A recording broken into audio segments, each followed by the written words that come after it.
Hello friends, मेरे YouTube channel पर आपका स्वागत है। और मैं हूं आदित्य और आप लोगों को मैथमेटिक्स के एक षड्यंत्र के बारे में, शेड्यूल के बारे में बता रहा हूं कि आप बहुत सारा मैथमेटिक्स पढ़ते हैं, बहुत सारा दिन रात पढ़ते रहते हैं, लेकिन आप ये नहीं जानते हैं कि मैं कहाँ किसको कितना टाइम पढूं और कौन सब्जेक्ट, कौन सा टॉपिक में, कौन सा चैप्टर से कितना मार्क्स आ पाएगा। तो आप एक मिशन तैयार करें और इसके मिशन तैयार करने के बाद आप तैयारी करें तो आपको बेहतर रिजल्ट मिल सकता है और कम समय में, और सीखने में भी आपको सुविधा होगी, क्योंकि हर चीज का टाइम टेबल होता है, खाने का, पीने का, खेलने कूदने का। उसी प्रकार ना एक चैप्टर मैट्रिक्स के हमारे मैट्रिक क्लास 10th के जितने भी छात्र छात्राएं हैं, तो एफ शेड्यूल से उनकी चैप्टर वाइज को समझे और कितना मार्क्स का पूछता है आगामी बोर्ड में। तो मैं चाहता हूं कि अभी हाल फिलहाल में 2025 के जो बोर्ड एग्जाम विद्यार्थी है, तो उसको पता कुछ स्टूडेंट ऐसे हैं जो कि पूरा मैथमेटिक्स पढ़ लिए हैं, फिर भी थोड़ा सा डर सता रहा है। तो मैं कहता हूं कि डरने की कोई बात नहीं है, क्योंकि आप थोड़ा सा शेड्यूल देख लीजिए। आप देख लीजिए कि आपकी पैटर्न क्या है, आपकी चैप्टर क्या है, उस चैप्टर के माध्यम से कितने मार्क्स पूछे जाते हैं। तो ये ना एनसीईआरटी, एनसीईआरटी, ये गवर्नमेंट द्वारा जारी की गई है। ये इतना सारे चैप्टर है।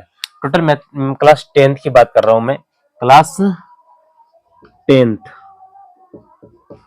की बात कर रहा हूं, और वो भी मैथ की, क्योंकि अक्सर स्टूडेंट मैथ से डरता है और मैं कहता हूं कि आप मैथमेटिक्स का जादूगर बन सकते हैं, वो भी इजीली, आप समझ समझ के और टॉपिक को बुझ करके।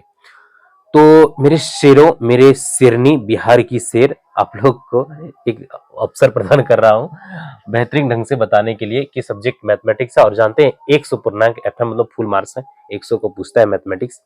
तो सबसे पहले ना वास्तविक संख्या है और बहुपद है, दो चर वाले रेखिक समीकरण है, द्विघात समीकरण है, समांतर श्रेणी, इसको एपी कहते हैं, त्रिभुज ट्रायंगल, निर्देशांक ज्यामिति, त्रिकोणमिति है, और त्रिकोणमिति के कुछ अनुप्रयोग भी है, और वृत्त रचना और फिर वृत्त के संबंधित क्षेत्रफल, क्षेत्रफल और उनके आयतन, सांख्यिकी और प्रेक्षता। टोटल जो है ना 15 चैप्टर है ना, 15 चैप्टर से ही तुम्हारा पूछा जाएगा। तो पूछेगा क्या और किस तरह से पूछता है, किस चैप्टर में कितना पूछता है, वो ध्यान में रखना है। बहुत सारा रात दिन पढ़ता है पहला चैप्टर, लेकिन भाई पहला चैप्टर पढ़ के उतना क्या करोगे, इसी में तो नहीं रहना है ना।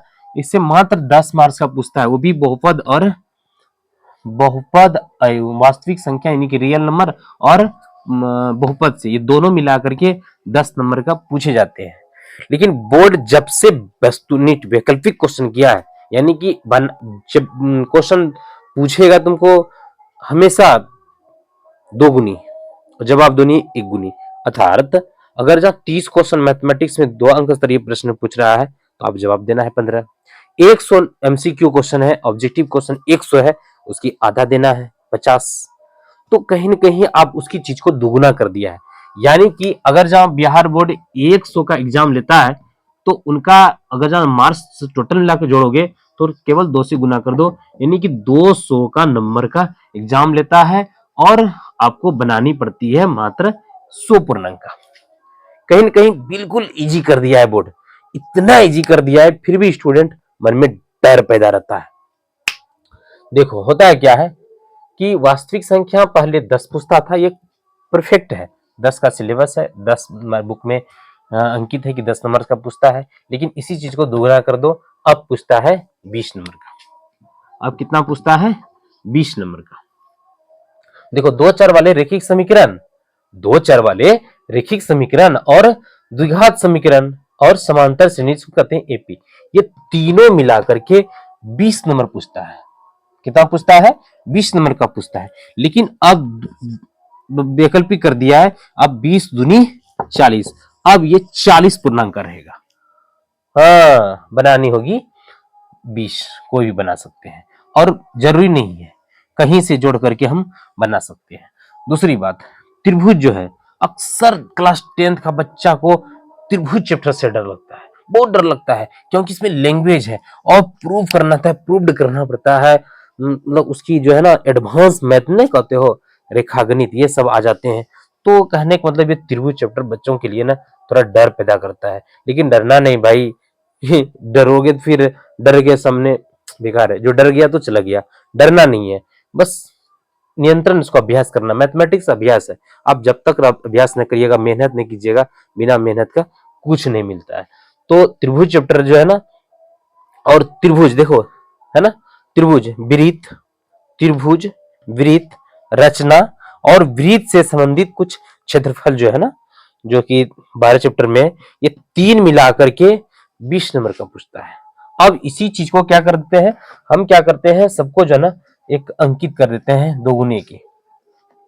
जैसे कि ये अभी ये क्या हो गया, 2 से गुना कर दिए, ये 40 मार्क्स हो गया। यहाँ तो बता ही दिया था मैंने, ये दोगुना कर दिए, 20 को पूछता है। अभी इधर इधर क्या कर दिए हैं, दोगुना कर दिए, अब ये 40 पूछता है। अब ये फिर पूछता है, कितना हो गया 40। अब देखो निर्देशांक, ये ओनली वन एक ऐसा चैप्टर है जो कि अकेले बादशाह है, एकदम अकेले बादशाह है, और बहुत छोटा सा टॉपिक है, बहुत छोटा सा, मात्र जो है ना मेरे ख्याल से 7.1, 7.2 और 7.3, बस इतना टाइम है। मोटा मोटी 20-25 क्वेश्चन है तो बन जाएगा इजीली। तो इंपॉर्टेंट क्वेश्चन बोल रहे, तो 10 नंबर का पूछता था पहले, अब इसी को 2 से गुना कर दो, अब टोटल 20 मार्क्स का पूछता है। देखो उसके बाद क्या हुआ, ये त्रिभुज चैप्टर है ना, ये त्रिकोणमिति है। त्रिभुज के बाद निर्देशांक, निर्देशांक बाद त्रिकोणमिति, और उसके त्रिकोणमिति के कुछ अनुप्रयोग है। ठीक है, आप इसमें जानते हैं, मात्र जानते हैं 16 क्वेश्चन ही है, और ये इसमें 8.1, 8.2, 8.3 और 8.4 है, जो 4 में प्रूफ करने के लिए 5 नंबर में पूछता है।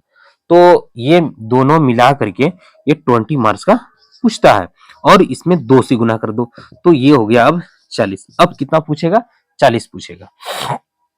अब देखिए इधर हो गया, ये तीनों मिला के 20 हो गया। ठीक, उसके बाद देखो क्षेत्रमिति और आयतन दोनों मिला करके 10 नंबर का सिलेबस है, बट अब दोगुना हो गया है, सीधा मल्टीपल है 2 से। अब कितना हो गया, 20 नंबर का पूछा जाएगा, लेकिन बनानी कितना, 10।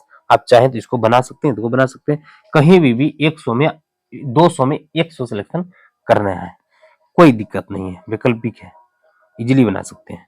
उसके बाद संख्यांकी और प्रयोक्ता, संख्यांकी और प्रयोक्ता में दोनों मिला करके 10 नंबर का क्वेश्चन पहले रहता पूछता था, लेकिन अब 2 से गुना कर दो, अब ये 20 मार्क्स का ये भी पूछता है।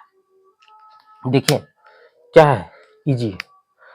आप चाहते हैं, जो स्टूडेंट डरता है त्रिभुज से, जो क्षेत्रमिति से डरता है, कुछ ना कुछ त्रिकोणमिति से बहुत सारे स्टूडेंट डरता है, फॉर्मूला वगैरह याद नहीं करेगा, उसे डर लगता है, तो कहीं ना कहीं ऐसा समय है कि हम देख करके आराम से वैकल्पिक यानी छोड़ को बना सकते हैं। देखो कैसे, जब से बोर्ड ने 100 ऑब्जेक्टिव पूछा है, ऑब्जेक्टिव की संख्या कितनी है, ऑब्जेक्टिव की संख्या 100 है, बट आपको जवाब कितनी देनी है, केवल 50। कितनी, क्वेश्चन कितना रहेगा, मान चलो ये क्वेश्चन है 100, और आपको जवाब कितना देना है, मात्र देना है 50, केवल 50। आप चाहे तो इधर से ही बना सकते हैं, इधर से बना सकते हैं, बीच वाला छोड़िए दीजिएगा तो चलेगा, 50 बना सकते हैं, बढ़िया से बना सकते हैं। वही क्वेश्चन को सिलेक्ट करना है जो आप जानते हैं। ठीक है, उसके बाद क्या करना है, ये वस्तुनिष्ठ हो गया, 1 अंक वाले। ठीक है, अब देखिए 2 अंक वाले, 2 अंक वाले, इसकी संख्या 30 होती है। इसकी संख्या कितनी होती है, क्वेश्चन की संख्या कितनी होती है, क्वेश्चन की संख्या टोटल होता है 30, क्वेश्चन होती है 30, लेकिन बनाना है मात्र 15। कितनी बनानी है, 15, 15 गुना 2 यानी कि 30, और 1 50, और उसके बाद 5 अंक, 5 अंक। क्वेश्चनों की संख्या जानते कितना रहता है, यह सब्जेक्टिव हो गया इधर, ये ऑब्जेक्टिव है। इसमें क्वेश्चनों की संख्या टोटल रहता है, मान चलो कि क्वेश्चन हो गया आपका 8 रहता है, लेकिन आपको बनानी कितना पता है, मात्र बनानी ही 4, 4 गुना 2 कितना हो गया, 4 गुना 2 करते हैं 5 है ना, 4 पंचे 20, टोटल जोड़ो, टोटल कितनी हो गई 100। आप चाहे तो 100 में 100 नंबर ला सकते हैं आप आसानी से, इसमें कोई किंतु परंतु नहीं, एकदम 100 में 100 आप ला लीजिए। क्यों? क्योंकि भैया आपको ना इतना इजी पूछ नहीं सकता है। 100 क्वेश्चन में आप 50 क्वेश्चन ऐसे समझो कि हम नहीं जानते हैं, छोड़ देना है। तो कितना हो गया? 50 ऐड करना है, वो भी गलती नहीं, मिस्टेक नहीं होनी चाहिए। और क्वेश्चन 30 क्वेश्चन क्या पूछेगा? सब्जेक्टिव 2 अंक स्तंभ, उसमें से पूरे में आप जान बता दिए ना कौन कौन कितना पूछता है, तो आप उतना कंठस्थ करिए। एक ना ऊपर ऊपर नहीं पढ़िए, नहीं ऊपर से जाने नहीं दीजिए। जो चैप्टर को पकड़िए क्लियर उसको कंठस्थ कीजिए। आप उतने टस्टोल बढ़िया से पढ़ लीजिएगा ना, तो आप ना 2 अंक वाले को और 5 नंबर को लीड कर सकते हैं, कोई किंतु परंतु नहीं। बहुत आप आसानी से तैयार कर सकते हैं। तो आप लोग इसको आप नोट कर सकते हैं ताकि आपको समझने में आसान होगा। लेकिन बिना समय बिताए हुए मैं आगे की ओर चलता हूँ। देखो भाई, हम बता देता हूं कि किसमें कौन सा 5 मार्क्स का आता है। आप ध्यान से समझ लीजिए। ये देखिए, सबसे इंपॉर्टेंट है, मैं बता रहा हूं।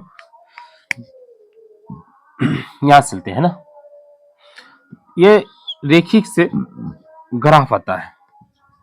ग्राफ ये 5 नंबर का फिक्स है, एकदम फिक्स है, आएगा ही आएगा, कोई काट नहीं सकता। इससे 5 नंबर का आता है, फिक्स है, एक क्वेश्चन आएगा, कोई नहीं काट सकता है। ठीक है, इससे 5 अंक का एक क्वेश्चन फिक्स है। अनुप्रयोग 16 क्वेश्चन, मात्र 16 क्वेश्चन है, 16 क्वेश्चन, 16 क्वेश्चन में एक क्वेश्चन फिक्स है, कोई नहीं काट सकता है। हो सकता है 2 भी पूछ दे, लेकिन फिक्स है इतना था। उसके बाद रचना, एक क्वेश्चन फिक्स है, कोई नहीं काट सकता। 2 का रचना है, 11.1, 11.2, एगो वृत्त से संबंधित है और दूसरा है त्रिभुज से संबंधित, वो फिक्स है, 5 अंक का, कोई नहीं काट सकता है। क्षेत्रमिति 5 अंक का। अब जो है संख्यांकी भी पूछने लगा है, वो बहुल माद माध्यक बहुलक 3 चीज निकालने बोलता है, कोई 2 चीज निकालने को ले दे दिया और 5 नंबर में पूछ दिया, तो ये भी 5 अंक एडजस्ट कर लो। 1 2 3 4 5 6 7, 7 हो गई ना।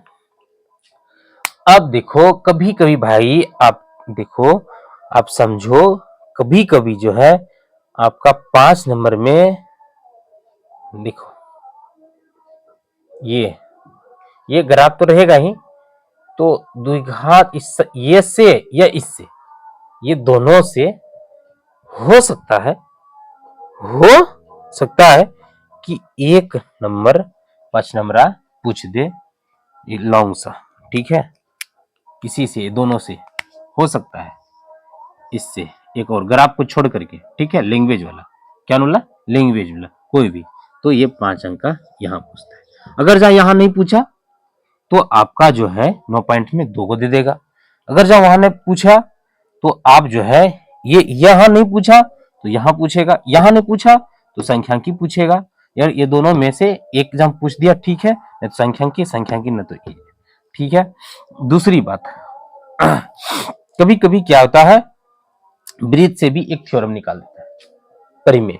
हाँ, इससे भी एक परिमेय प्रूव करने के लिए है। लेकिन इतना जो है मैंने बताया जो है एकदम पूरा ब्रह्मास्त्र है, आएगा तो आएगा, एक नंबर एकदम इसमें 100% ग्राफ आएगा, लिख लो एकदम, आएगा तो आएगा, ग्राफ सीख के जाना। और मैं कहता हूं, मेरा देख लेना वीडियो बता रहा हूं, ग्राफ वाला 4-5 सीख लोगे, 5 नंबर एकदम टक्का का टक्का आएगा, कोई काट नहीं सकता है।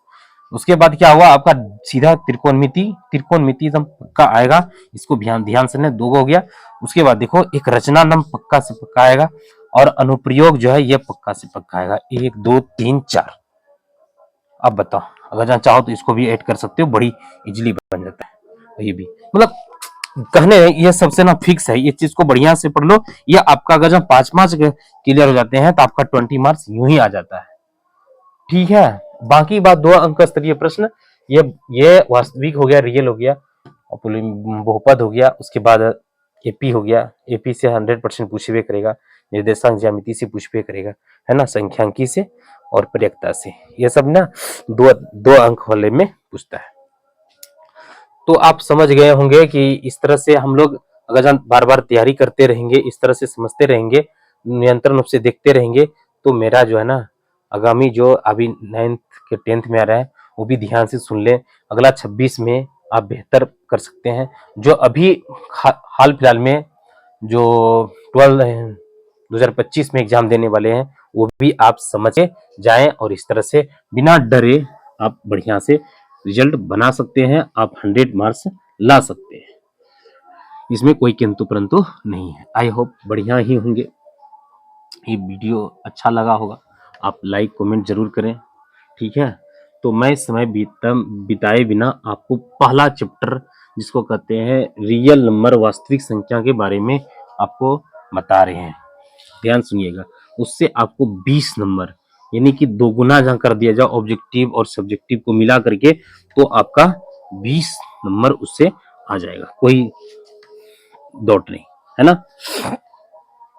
आप लोग समझ गए होंगे, आप बढ़िया से नोट कीजिएगा। अगर जहाँ आपको समझ में ना आए तो वीडियो को पीछे करके आप देख सकते हैं, ठीक है। तो आपका पहला अध्याय है चैप्टर 1 वास्तविक संख्या, वास्तविक संख्या जिसको इंग्लिश में कहते हैं रियल नंबर। चलिए हम लोग 20 नंबर के बारे में पढ़ते हैं, है ना। 20 नंबर 20 मार्क्स कैसे आ सकता है, तो सबसे पहले इसमें जानना पड़ेगा 3-4 चीज जानना है इसमें।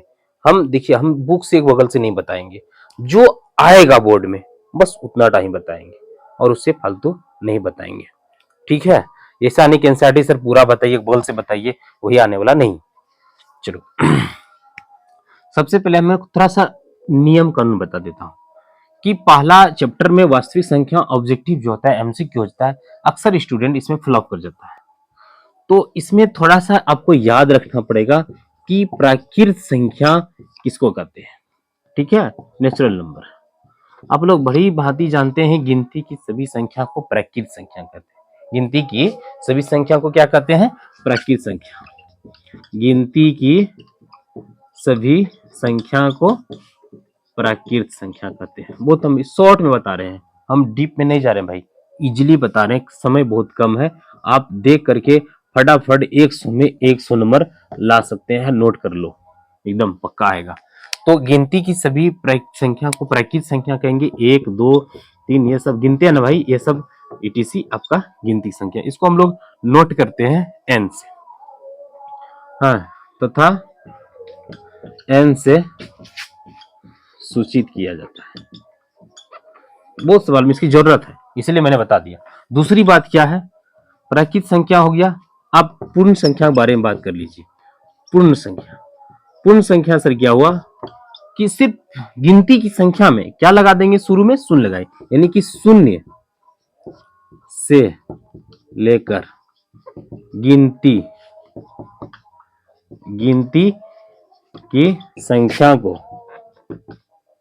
प्राकृत संख्या कहते हैं, प्राकृत संख्या कहते हैं। अब शून्य इसमें लगाना है, सिर्फ क्या करना है, शून्य लगाना है। शून्य लगाओगे यानी कि 0 1 2 3 4 ये सब क्या हुआ, पूर्ण संख्या हुआ।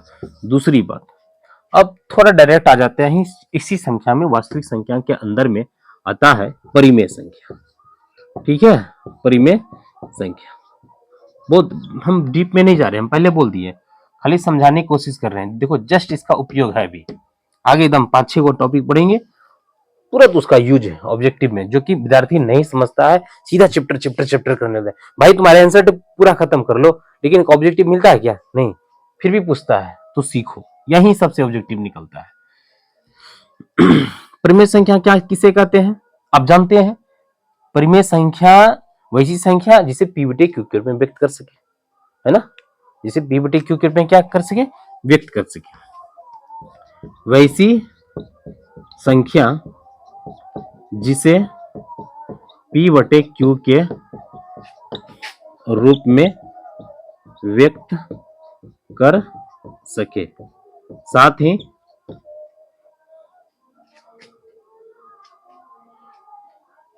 कोई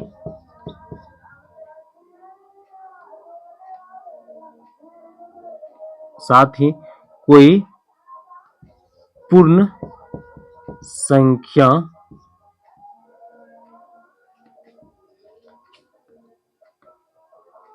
कोई पूर्ण संख्या रूट मतलब वर्गमूल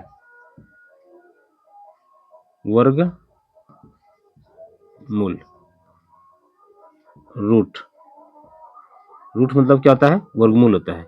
वैसी संख्या जिसे पीवीटी के रूप में व्यक्त कर सके साथ ही कोई पूर्ण संख्या रूट यानी वर्गमूल के अंदर हो तो उसे परिमेय संख्या कहते हैं। मैं डिटेल नहीं जा रहा हूँ, शॉर्ट खींच रहा हूँ। कैसे भाई? इसका हम इसलिए इस जगह लिखे, इस जगह हम क्लियर कर रहा हूँ। अगर मान लो कि परिमेय संख्या 1/2 है, ये भी है, देखो 2 भी हो गया, 3 हो गया, 5 हो गया, ये सब परिमेय संख्या नहीं, क्योंकि बटे में 1 लिख सकते हैं, है ना? तो पी बटे क्यू में रूप में लिख सकते हैं, व्यक्त कर सकते हैं, ठीक है। और जहां क्यू डज नॉट जीरो हो, भाई क्यू डज नॉट जीरो यानी कभी जीरो नहीं होना चाहिए, ठीक है। क्यू डज नॉट जीरो, और जब क्यू डज नॉट अगर अर्थात जीरो हो जाएगा तो फिर अनडिफाइन हो जाएगा, मान ही नहीं निकलेगा। मैंने इसलिए पूर्ण वर्ग बोला, जैसे कि यहाँ अभी बोला रूट के अंदर। अब 36 पूर्ण वर्ग है, क्योंकि 36 का वर्गमूल 6 निकलता है बटे 2। एक परिमेय संख्या, अपरिमेय संख्या है, बोलेंगे परिमेय। क्यों? क्योंकि इसका वर्गमूल निकल रहा है। जिसका वर्गमूल निकले, जिसके रूट में पूर्ण वर्ग हो, वो संख्या परिमेय होगा। जैसे रूट 25 बटे रूट 49 कौन संख्या है? परिमेय संख्या है, ठीक है। रूट 49 बटे 5 कौन संख्या है? रूट में है, लेकिन क्या है? पूर्ण वर्ग है। इसीलिए हम क्या बोलेंगे? पूर्ण संख्या, सॉरी पूर्ण वर्ग। कोई पूर्ण वर्ग संख्या और रूट यानी वर्गमूल के अंदर हो तो उसे परिमेय संख्या कहते हैं। अरे उतना नहीं डीप ले लेना है यार, समझने की कोशिश करो। मैंने इसको सिर्फ समझाने की बता रहा हूँ, इसका डेफिनेशन और अलग से आप दे सकते हैं, कोई किंतु परंतु नहीं है। चलो नेक्स्ट, अपरिमेय संख्या। कौन संख्या? अपरिमेय संख्या। अपरिमेय संख्या क्या होता है? ध्यान से देखो। अपरिमेय संख्या वैसी संख्या जिसे p बटे q के रूप में नहीं लिख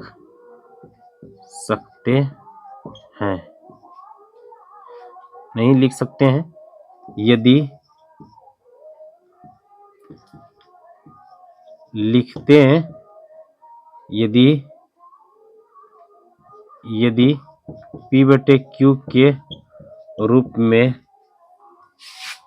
हो तो पूर्ण वर्ग संख्या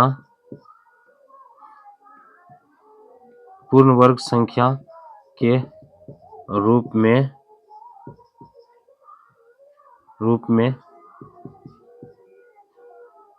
वर्गमूल के रूप में नहीं हो, ठीक है।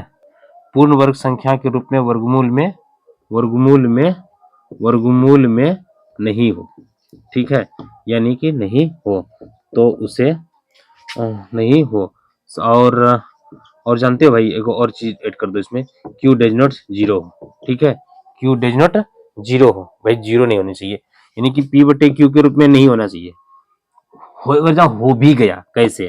1/√2, ये भी तो परिमेय संख्या के रूप में है ना। जब ये p बटे क्यू के रूप में है तो उसको क्या बोलेंगे? परिमेय संख्या। नहीं बोल सकते हैं, क्योंकि पूर्ण वर्ग के रूप में ये नहीं है, ये रूट है, पूर्ण वर्ग नहीं है ना। हम क्या बोले? पूर्ण वर्ग संख्या के रूप में वर्गमूल में नहीं हो, यानी वर्गमूल के अंदर में पूर्ण वर्ग संख्या नहीं हो, ठीक है। वर्गमूल के अंदर पूर्ण वर्ग संख्या नहीं हो, मैंने थोड़ा सा उल्टा पुल्टा लिख दिया है, कोई बड़ी बात नहीं है, ठीक है। यानी कि वर्गमूल के अंदर पूर्ण वर्ग संख्या नहीं, ठीक है। चलो उसके बाद क्या हुआ?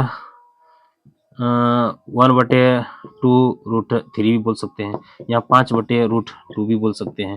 यहाँ तक कि इसको पाई को भी क्या कहते हैं, वो परिमेय संख्या कहते हैं। हाँ, एक बात याद रखना, 22/7 जो है एक परिमेय संख्या है, लेकिन पाई क्या है, उसी का वैल्यू जो है क्या हो जाता है, वो परिमेय संख्या। याद रखना ये भी चीज को, वो परिमेय परिमेय, ठीक है। और ध्यान से सुनो, जीरो जीरो एक तो बात है इंपॉर्टेंट सब, ये जीरो परिमेय संख्या है। क्या है, परिमेय संख्या है। 22/7 क्या है, परिमेय संख्या है। पाई क्या है, वो परिमेय संख्या है। पाई क्या है, वो परिमेय संख्या है। पाई/2 क्या है, वो परिमेय संख्या है। बात रखो। और ये दोनों जब मिला देंगे ना, ये दोनों मिला देंगे, देखो मिलाते हैं, ये दोनों मिला दिए तो यानी कि परिमेय। अब इसको देखो, वास्तविक संख्या लिखते हैं, वास्तविक संख्या। वास्तविक संख्या क्या होता है, परिमेय संख्या और अपरिमेय संख्या, परिमेय और अपरिमेय संख्या का संग्रह, मिलन रूप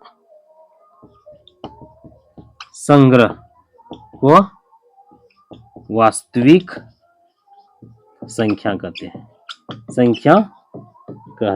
हैं, दोनों मिला देंगे। अब इसको उदाहरण को दोनों में मिला सकते हैं, मिला देते हैं। ये 0 हो गया परिमेय संख्या, भाई 1 हो गया परिमेय संख्या, भाई पाई हो गया वो परिमेय संख्या, -5 चलेगा, 6/√2 चलेगा, भाई क्या पाई/2 कर दो, 22/7 कर दो, भाई √3/2 कर दो, यानी कुछ भी यार, कुछ भी बोल दो, लेकिन नहीं, इमेजिनरी रूट के अंदर वाली संख्या नहीं, रूट के अंदर में माइनस नहीं होनी चाहिए, है ना। रूट के अंदर अगर जैसे माइनस आप देते हैं तो ये फिर वास्तविक संख्या नहीं, वो वास्तविक संख्या हो जाता है।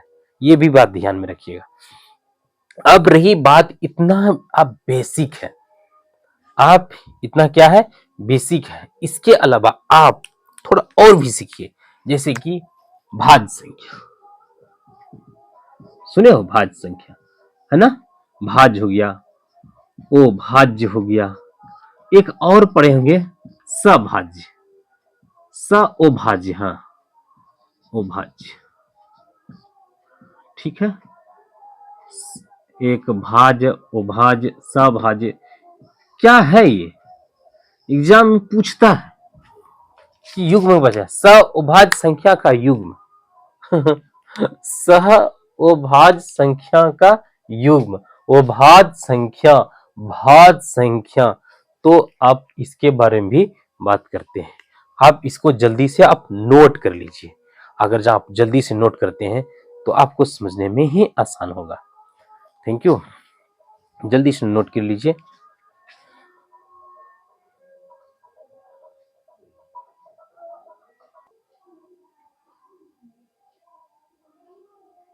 उसके बाद देखते हैं कि अभी जस्ट बात किया भाज्य संख्या और अभाज्य संख्या, है ना।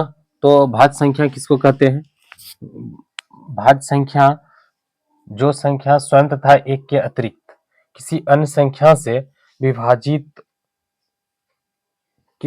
संख्या से भी विभाजित होती है, यानी दूसरे संख्या से क्या लग सकते हैं, भाग लग सकते हैं, जिसका गुणनखंड 2 से अतिरिक्त हो, अत्यधिक हो, 2 से क्या हो, अतिरिक्त हो, ऐसी संख्या को हम क्या कहते हैं, भाज्य संख्या कहते हैं। किसको क्या कहते हैं, भाज्य संख्या कहते हैं। क्यों कहते हैं भाज्य संख्या, क्योंकि इसमें क्या है, स्वयं, ठीक है, किसे, स्वयं और एक के अतिरिक्त अन्य संख्या से भी क्या लग सकता है, उसमें भाग लग सकता है, उस संख्या का 2 से अधिक गुणनखंड हो सकता है, उसको क्या कहेंगे, भाज्य संख्या कहते हैं, कंपोजिट नंबर कहते हैं। क्योंकि जैसे कि मान चलो 2 है, सबसे छोटी भाज्य संख्या 2, 6, 8, 9, 10, 12 इस तरह से, है ना। तो यह ये नहीं, ये 4 होती है, क्या होती है, 4, 4, 4 से स्टार्ट होता है। सबसे छोटी कितना होता है?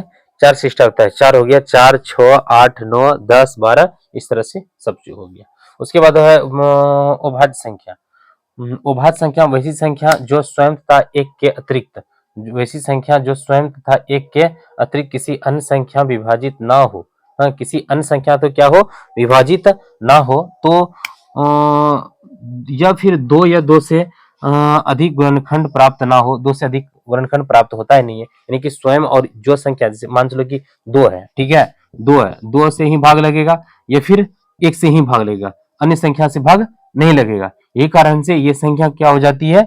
हाँ, अभाज्य संख्या हो जाती है। ये भी क्वेश्चन में एग्जाम में ऑब्जेक्टिव में पूछता है, इसलिए मैंने बता दिया।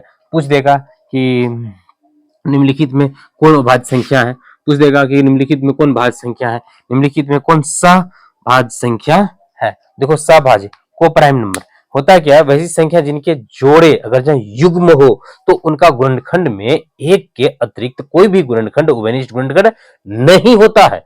अगर जहाँ गुणनखंड नहीं होगा, जैसे कि यहाँ पर देखो 2, 3, इसमें उभयनिष्ठ गुणनखंड एक और स्वयं के एक के अतिरिक्त, यानी कि यहाँ पर एक ही, इसका HCF भी निकालोगे ना, एक ही निकलेगा, है ना। और 3 और 4 का HCF भी निकालोगे तो एक ही आएगा। सबका एक एक है, HCF निकालो या फिर उसका गुणनखंड करो, यानी कि एक के अतिरिक्त दूसरा कोई गुणनखंड है ही नहीं। उसमें कॉमन उभयनिष्ठ गुणनखंड एक आएगा, एक ही आएगा। एक के अतिरिक्त कोई अन्य संख्या से भाग उसमें नहीं लगेगा। यानी दूसरा तरह से कह सकते हैं, जिन दो संख्याओं का HCF केवल क्या हो? एक हो, वह दोनों युग्म क्या कहलाएगा? सहअभाज्य संख्या कहलाएगा। अगर जब बात किया जाए तो सहअभाज्य को विशेष कंडीशन में भाज्य संख्या भी कह सकते हैं, इसमें कोई किंतु परंतु नहीं है। तो इतनी सारी जो है थोड़ा सा बेसिक के लिए आप थोड़ा सा जानकारी रखना पड़ेगा, तो आप इसको भी नोट कर लीजिएगा। अगर आप नोट करते हैं तो आपको समझने में बेहतर होगा, और आपको जब बेहतर होगा तो ऑब्जेक्टिव में आपका गलती एक भी नहीं हो सकता है। देखिए, अब लोग ना समझ गए। अब उसके बाद हम ना ऑब्जेक्टिव के लिए थोड़ा सा डिस्कस कर रहे हैं परिमेय उपरिमेय के बारे में, है ना। परिमेय और अपरिमेय के बारे में। अपरिमेय संख्या, दोनों परिमेय अपरिमेय संख्या का एक थोड़ा सा अपना एक अलग पहचान भी है, जो कि वास्तविक संख्या से ही आते हैं।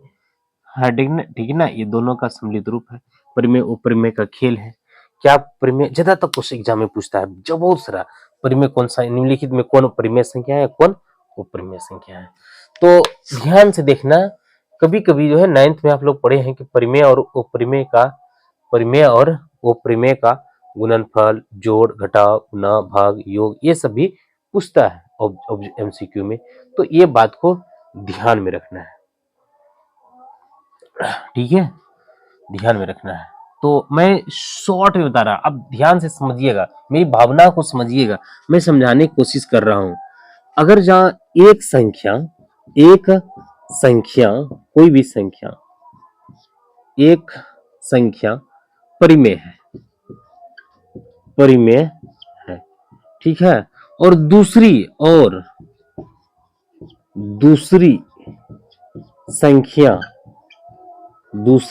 कोई भी संख्या वो भी परिमेय है, दोनों क्या है? परिमेय संख्या है। तो परिमेय संख्या, परिमेय एक हो गया तुम्हारा परिमेय संख्या, दूसरी संख्या भी है परिमेय ही है। तो दोनों संख्याओं का दूसरी संख्या परिमेय हो तब दोनों का योग, घटाव, गुणा, भाग, और तथा देते हैं, तथा भाग क्या होता है? परिमेय ही होता है। याद रखियो, परिमेय संख्या ही होता है, बस इतना याद रखना है। परिमेय संख्या और दूसरा परिमेय संख्या का योग, घटाव, गुणा, भाग सब परिमेय ही होगा। लेकिन दूसरा शर्त यह है कि एक संख्या अगर जहां हो जाए परिमेय, क्या हो जाए?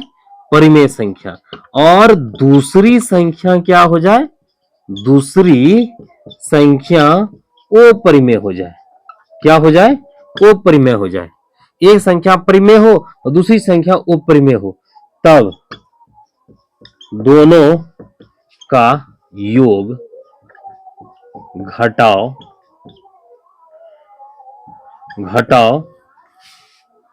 गुना तथा भाग हमेशा अपरिमेय होगा।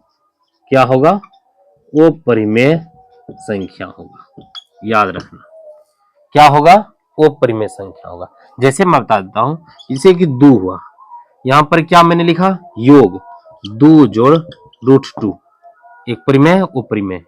ये कौन सी संख्या होगा, अपरिमेय ही कहेंगे। इसको क्या कहेंगे, अपरिमेय। 2 माइनस, या फिर ऐसा करो कि इसी में रख दो, इसमें भी 2 घटाओगे, इधर करो चाहे उधर करो, अपरिमेय ही होगा। √2 गुना √3, ये भी तुम्हारा 2√3, ये भी तुम्हारा अपरिमेय संख्या ही है ना। उसके बाद क्या हुआ, 2/√3, या फिर या √3/2, ये भी तुम्हारा क्या होगा, अपरिमेय संख्या है। हर कंडीशन में क्या आ रहा है तुम्हारा, अपरिमेय ही आ रहा है, सब अपरिमेय है। ठीक है। तीसरा शब्द, तीसरा परिमेय परिमेय संख्या, परिमेय परिमेय परिमेय और अपरिमेय का गुना भाग जोड़ घटा सभी चीज अपरिमेय। लेकिन जब अपरिमेय एक संख्या क्या हो, अपरिमेय हो, परिमेय हो, तथा दूसरी संख्या भी क्या हो, अपरिमेय हो, परिमेय हो, तब क्या होगा, तब क्या होगा बताओ भाई। देखना, आप ध्यान से यहां देखना, अगर जहां दोनों संख्या अपरिमेय हो तब क्या होगा, देखना, अपरिमेय जोड़ अपरिमेय, परिमेय जोड़ अपरिमेय जोड़ अपरिमेय बराबर, अगर जहां अपरिमेय है, अपरिमेय है, दोनों का जोड़ है, सेम दोनों अपरिमेय है, तो क्या होगा, अपरिमेय होगा। क्या होगा, अपरिमेय होगा। लेकिन वो एक संख्या अपरिमेय हो और दूसरी संख्या माइनस अपरिमेय हो, तो यहां 2 कंडीशन हो सकता है। या तो परिमेय हो जाएगा, कब, परिमेय कब, जब संख्या समान होगा, याद रखना। और अपरिमेय होगा कब, अपरिमेय होगा कब, जब संख्या असमान होगा। बस इतना ट्रिक याद रखना, और कुछ नहीं, बस बन गया। एक और शर्त और देख लो भाई, मिटाने से पहले याद रखना, अपरिमेय संख्या, अपरिमेय संख्या, आप कोनो भी अपरिमेय संख्या ले सकते हैं घटा। अब मान लो हम √2 लिए, माइनस सेम संख्या लेंगे तो ये 0 हो जाएगा, 0 0 एक परिमेय संख्या। लेकिन वही √2 माइनस √3 लिए तो ये वो परिमेय संख्या हो जाएगा। समझ गया। हाँ, दूसरी बात, माइनस हो गया। अब वो परिमेय को लेते हैं, वो परिमेय, ये स्टार पॉइंट में डाल दे तो भाई बहुत इंपॉर्टेंट है, यही सब तो इंपॉर्टेंट है जो कि विद्यार्थी छोड़ देता है। वो परिमेय संख्या, इसमें जोड़, एक बार जोड़े थे, इस बार क्या करते हैं, गुना करते हैं, दोनों तरफ अपरिमेय ही रहता है, दोनों संख्या अपरिमेय है। तब क्या होगा, एक जब समान होगा तब परिमेय होगा, समान होगा तो क्या होगा, परिमेय होगा। इधर यहां तक नोट कर लिए, यहां तक नोट कर लीजिए, तो नोट कर लीजिए, वैसा नोट कर लेते हैं तो आपको आसान होगा, है ना। नहीं तो इधर देखिए, थोड़ा सा थोड़ा थोड़ा करके दिखाने की कोशिश करता हूं, है ना। यहां पर क्या होगा, ये देखो, अपरिमेय संख्या, अपरिमेय संख्या गुना अपरिमेय, अपरिमेय संख्या बराबर परिमेय होगा। एक कंडीशन क्या होगा, परिमेय होगा, लेकिन कब होगा, परिमेय परिमेय गुना अपरिमेय गुना अपरिमेय परिमेय हो सकता है कब, जब समान होगा, तब संख्या समान हो, संख्या क्या हो, संख्या समान हो तब। और उपरिमेय कब होगा? उपरिमेय भी होगा, उपरिमेय संख्या होगा कब? वो समान संख्या, जब वो समान संख्या होगा। ठीक है, उसी प्रकार अपरिमेय भागा अपरिमेय, अपरिमेय, इसमें भी वही कंडीशन बराबर क्या हो सकता है? परिमेय होगा कब? जब संख्या समान होगा, समान संख्या। लेकिन अपरिमेय कब होगा? जब वो समान होगा। अपरिमेय संख्या कब होगा? जब वो समान होगा। देखिए बहुत शॉर्ट में समझाने की कोशिश किया है, क्योंकि आप लोग 9th में पढ़ चुके हैं, तो शॉर्ट में ही कहीं समय बहुत कम है। आप इसको समझिए कि जब परिमेय, अपरिमेय और अपरिमेय होगा, कोई भी संख्या आप ले सकते हैं, उदाहरण में कुछ भी ले सकते हैं। हम उदाहरण में जैसे बता रहा हूँ यहाँ पर, मान चलो कि √2 बटे √3 लिया है, और अलग अलग भाग दिए हैं, इसलिए वो परिमेय संख्या है। लेकिन सेम संख्या से भाग दे देंगे तो ये कट के 1 आ जाएगा, तो ये तुम्हारा परिमेय संख्या हो जाएगा। ठीक है, तो इस चीज को समझना है और काफी समझना है, ताकि इससे ऑब्जेक्टिव तुम्हारा डील हो सके, इसमें कोई किंतु परंतु नहीं है। ठीक है, इसको जल्दी से आप नोट कर सकते हैं, और जो समझ में नहीं आ रहा है तो वीडियो को स्किप करके आप पीछे करके आप देख सकते हैं, है ना। देखिए अब बेसिक आपका खत्म हो चुका है ना, बेसिक कुछ था आपका खत्म हो गया। मैं डायरेक्ट अब आता हूँ एक्सरसाइज पे। एक्सरसाइज है वास्तविक संख्या, रियल नंबर। ठीक है, पहला चैप्टर है। इस चैप्टर में एक्सरसाइज जो है 1.1 आता है।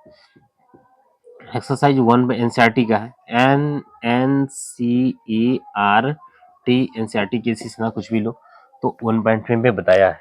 इसमें 3-4 चीज पढ़ना है और ज्यादा कुछ नहीं पढ़ना है। पहला अध्याय में बस 3-4-5 चीज। क्या क्या? ध्यान से सुनिए। पहला क्या है? यूक्लिड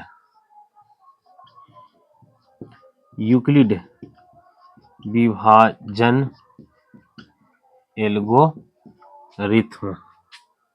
एल्गोरिथ्म से HCF ज्ञात करें। देखो HCF, H मतलब होता है high common factor, HIGH, high common factor, high common factor, जिसका हिंदी होता है महत्तम समावर्तक।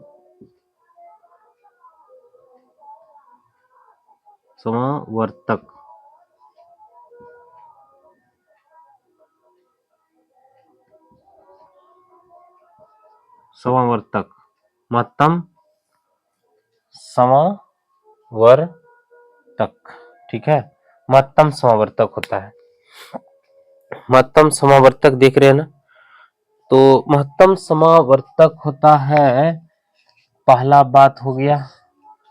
दूसरा बात, इसको शॉर्ट में मो और सो भी बोलते हैं ना। समावर्तक होता है महत्तम समावर्तक।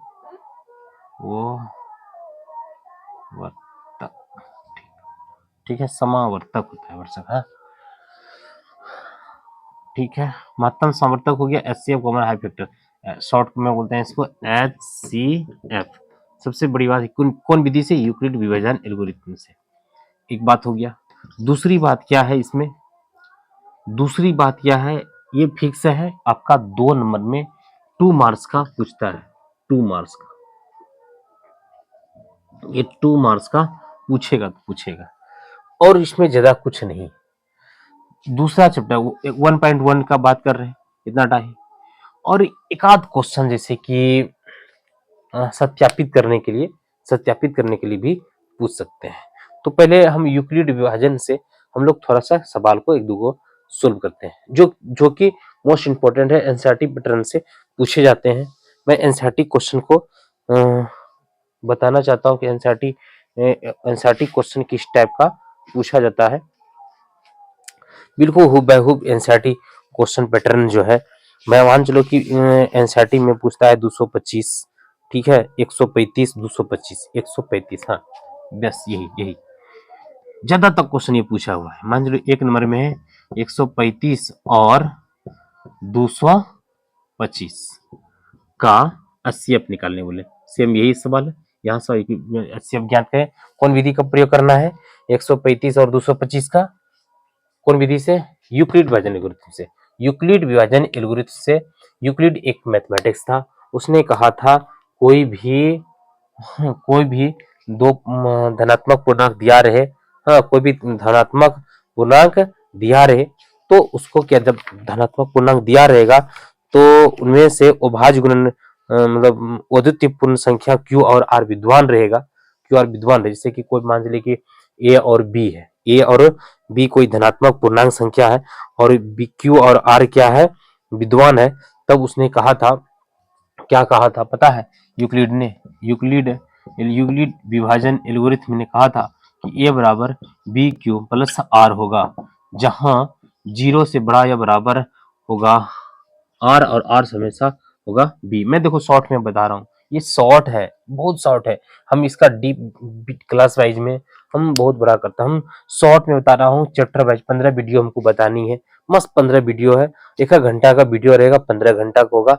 आप 24 घंटा में कभी भी 2 दिन में आपको पूरा मैथमेटिक्स खत्म कर सवा दूंगा और 100 में 100 नंबर आप दिलाने की फुल गारंटी मेरी पर छोड़ दो। बस आपको वीडियो मेरी देखना होगा, थोड़ा सा पेन डलाना होगा मेरे साथ, आपका नंबर 100 में 100 आ जाएगा। बस हम उतने टाइम बताऊंगा एक एक्सरसाइज वन अध्याय में रियल नंबर में कितना नंबर आएगा, वो तुमको 20 नंबर इसी चैप्टर से मिल जाएगा। ठीक है, मैंने MCQ के रूप में बहुत सारा टॉपिक जो बेसिक बताया उस पर ध्यान कवर करना। ठीक है यहाँ पर देखो एक क्या है, कोई भाज्य संख्या है। अब देखो थोड़ा सा डीप में थोड़ा बता देते हैं, ये बहुत जानना जरूरी है क्योंकि 2 नंबर में पूछता है। ये बचपन में हम लोग पढ़े थे कि भाज्य होता है, ये क्या होता है? भाज्य होता है, भाज्य होता है। भाई बड़ा कर देता हूँ, दिखाई नहीं पड़ता बच्चों सबको। भाज्य बराबर होता है भाजक, भाजक गुना भागफल। क्या होता है? भागफल होता है। और जोड़ क्या होता है? शेषफल। क्या होता है? शेषफल होता है। अब देखिए भाज्य बराबर भाजक गुना भागफल जोड़ शेषफल हो गया। वो इसको कहते हैं ए, इसको डिनोट करते हैं ए से। भाजक बराबर क्या हो गया? बी गुना क्यू हो गया भागफल और शेषफल रेंडम यानी आर। ये चीज है, इसने इसका मतलब हुआ। अब ध्यान से देखिए भाग विधि से मान चलो कि इसमें से सबसे छोटा संख्या कौन है? 135 है। 135 से हम क्या करेंगे? भाग देंगे। कितना भाग देंगे? 225 में भाग देंगे। 225 में भाग दो, एक बार में कितना हो गया? 135 हो गया, 0 वहां से हो गया। 12 में 3 गया, कितने बच गए भाई साहब बता दो फटाक सुनो। 9 3 12, ये तो कैंसिल हो गया। इसको घेरना है, यहाँ उतारना है इसको। अब की बार क्या करना है? ये शेषफल जो होगा भाजक का काम करेगा और 135 क्या हो जाएगा? भाज्य हो जाएगा। कितने बारी में? 2 बारी में 180 बीच होता है, एक बार में ही 90 कटा दो भाई। यह 5 हो गया, 9 4 13 45 हो गया, यहाँ से 90 उतर जाएगा। स्पीड ने बोल रहा, समझ नहीं आ रहा है क्या? देखो यहाँ 2 बारी में 100, ये तो कट गया कट गया। ठीक है, अब देखो यूक्लिड कहता है मैं चरणबद्ध हूं। मैं क्या हूं? चरणबद्ध हूं। मैं चरण से बनाइए मेरे को। यहां से एक चरण हो गया। देखो बंधु, मेरे बिहार की शेरों शेरनी देखो, यहां ये देखो एक पॉइंट, फिर देखो एक चरण। कितने चरण में बना? एक चरण, 2 चरण, 3 चरण। और इसी को यूक्लिड में बैठा देना है, बन गया यूक्लिड विधि से, हो गया सॉल्यूशन। तो कोई दिक्कत नहीं है। अब सवाल को मेरा 2 में 2 आना चाहिए, एक भी नंबर नहीं कटे। तो क्या करना है? देखो ध्यान से, सबसे पहले क्या करना? 135 और 225, 135 और 225 लिख दिए। कोई दिक्कत है? नहीं है। अब क्या डायरेक्ट लिखना है? यूक्लिड विभाजन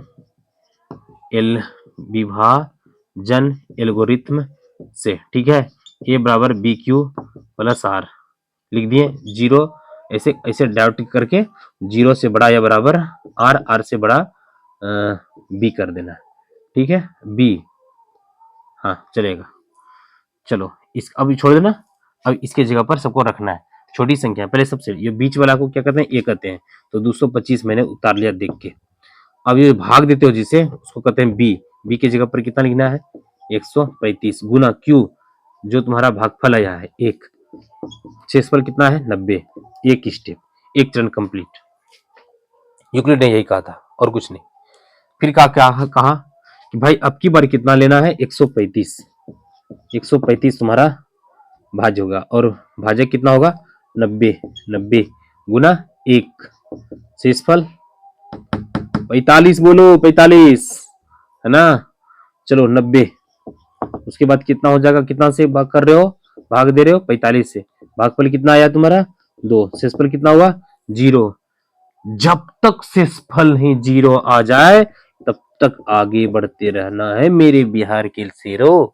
ध्यान से देखो, यहां क्या हो गया, यहां शेषफल 0 प्राप्त हुआ।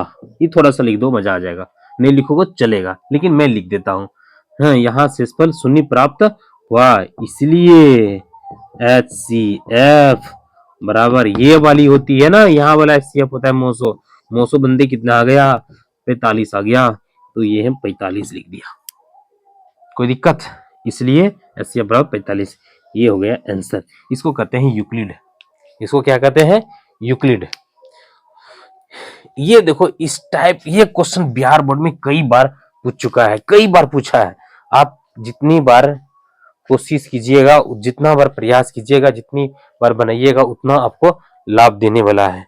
अगला इसी टाइप का क्वेश्चन और भी है, जैसे कि इंपॉर्टेंट है, जैसे कि बहुत सारा बार पूछा है कितना रे भाई, कितना रे भाई, वो कितना बोलते हैं 12,576 और 40 52 पूछा भी है, और 867 और 255, 867 867 867 और 255 255, ये दोनों का क्या निकालना है HCF निकालना है। कौन विधि से निकालना है, यूक्लिड विभाजन विधि से, सेम इसी मेथड से।